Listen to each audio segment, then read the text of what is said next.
Suporte e resistência são essenciais para você poder entender a psicologia do mercado e a lei da oferta e da procura, para você poder tomar decisão de compra e venda de uma forma mais bem fundamentada. Então, bora lá entender esses pontos, né, de suporte e resistência. Eu vou deixar uma figura aí para vocês para a gente conseguir analisar juntos. Bom, gente, o que acontece? No ponto de suporte, é uma zona de preço, né? Uma região de preço que o valor do ativo que você vai estar analisando, ele encontra uma certa dificuldade em cair. Então, é um nível de preço que os compradores, eles voltam a demonstrar uma força, né? Que faz com que os preços sobem. Olhem aí na região do gráfico, né? É o interesse na compra desse ativo que supera a força dos vendedores.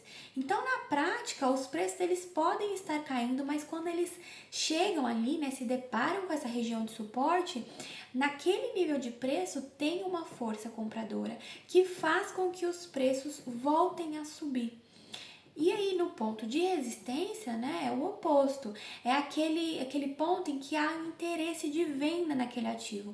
Então, esse interesse, ele supera a pressão dos compradores. É um nível de preço que a cotação desse determinado ativo sobe até um determinado teto, né, essa faixa de preço, e não tem mais força para continuar subindo. Então, na prática, é aquela região que o preço daquela determinada ação encosta e ocorre uma força vendedora que faz com que eles voltem a cair. Mas por que isso acontece, né, gente? Então, no mercado financeiro existe uma constante disputa entre compradores e vendedores, né? Como a gente consegue analisar aí com essa prévia, né? Então, existem interessados tanto na compra quanto na venda.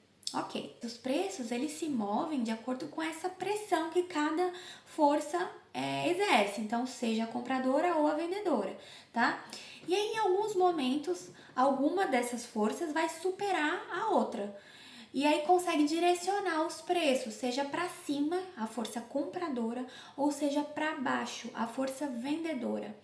Então, nós temos pressões, né? Pressão de compra e pressão de venda, que a gente chama. A pressão de compra é a disposição que o mercado tem para comprar determinado ativo. Então, por exemplo, essa necessidade das tesourarias de banco em realizar compras para hedges, ou ainda também os fundos que precisam aumentar a sua exposição de acordo com as suas políticas de investimento, né, que eles são obrigados a seguir. Ou, gente, até mesmo as pessoas físicas, né, que elas exercem essa compra e venda, né, elas operam dessa forma porque elas enxergam um potencial de lucro. Tem uma maior quantidade de pessoas, seja pelo motivo que for, interessadas em comprar ao invés de vender. Certo? E aí, o que acontece? Os preços vão subir, né? Vai acarretar essa elevação de preço. Tem mais demanda e pouca oferta. O preço sobe, né? A lei básica da economia. E a quantidade de lotes, por exemplo, nesse nível de preço determinada ali, ela vai acabando. E os compradores, eles vão estar dispostos a pagar cada vez mais caro pelo aquele ativo. Então, já não existe mais lotes nesse nível de preço, eu vou ter que comprar no nível de preço mais alto. Tá? Já a pressão vendedora, o que acontece? Você vai ter mais negociantes, uma maior quantidade de negociantes interessados na venda do ativo. Então, os vendedores eles vão cedendo a venda a preços cada vez mais baratos, o que faz com que os preços caiam. Gente, é exatamente isso, o suporte e a resistência que esses pontos representam. Então, no suporte, por exemplo, naquele nível de preço onde a gente traça uma reta, né?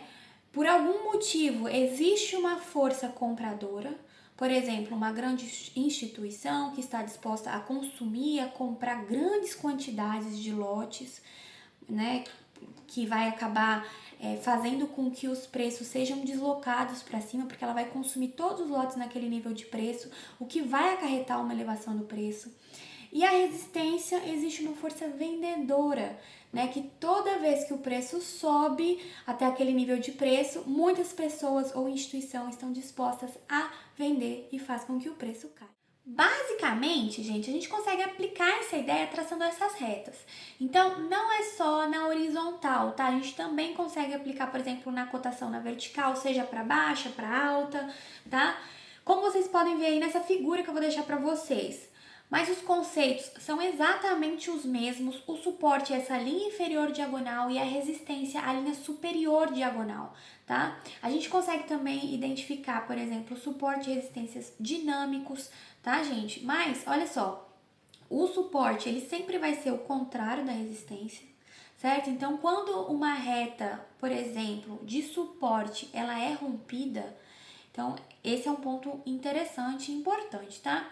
Ela vai resultar numa nova reta que pode ser, por exemplo, de resistência. Então, olha lá, vamos deixar mais claro.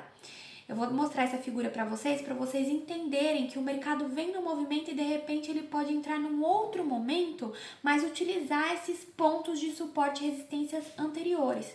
Então, olha só, você vai reparar aí que uma resistência, ela pode virar suporte depois desse rompimento inicial de alta.